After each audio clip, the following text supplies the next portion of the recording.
This room was one of the first battlegrounds in the action against dirty movies in Texas.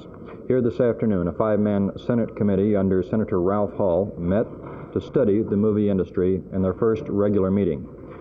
In testimony, Professor C.W. Scudder of the Southwest Baptist Theological Seminary in Fort Worth called for more effort to enforce age limits for certain ratings.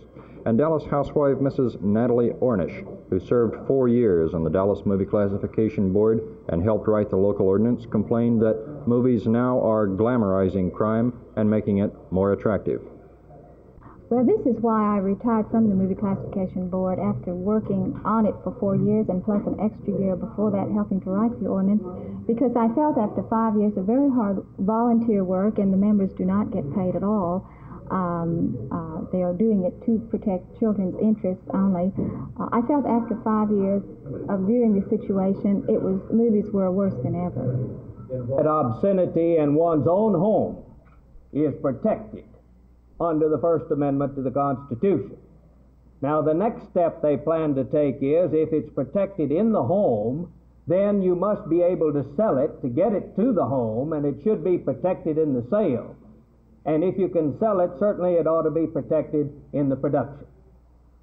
Now, this is the plan, and we are well aware of it. One of the things that must be done is to keep hammering at this problem before the Supreme Court until they understand the flood tide that is now upon us, and they begin to change their opinion and pull it back to the reasonable one. Altogether, 7 people testified in the first meeting of the committee here in Dallas. Other meetings will be held later throughout the state. And after today's meeting was over, we asked Senator Ralph Hall, the chairman of the committee, what he thought would come from the meetings. We don't know at this time exactly what will come out of these hearings. I think the greatest thing that could come out of them, though, would be to encourage the interest of the citizens, of the parent-teachers associations, of the clubs, and of parents in general across this state. This is not an assault on art, but it is an assault on sordidness. As of right now, the committee still hasn't scheduled any more meetings, but they will make a report to the legislature in 1971 on the motion picture industry in Texas. This is Phil Reynolds, Channel 8 News.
That the greatest number of our citizens are wholeheartedly in agreement with that we're seeking, and that's some legislation to preclude the showing of what we call the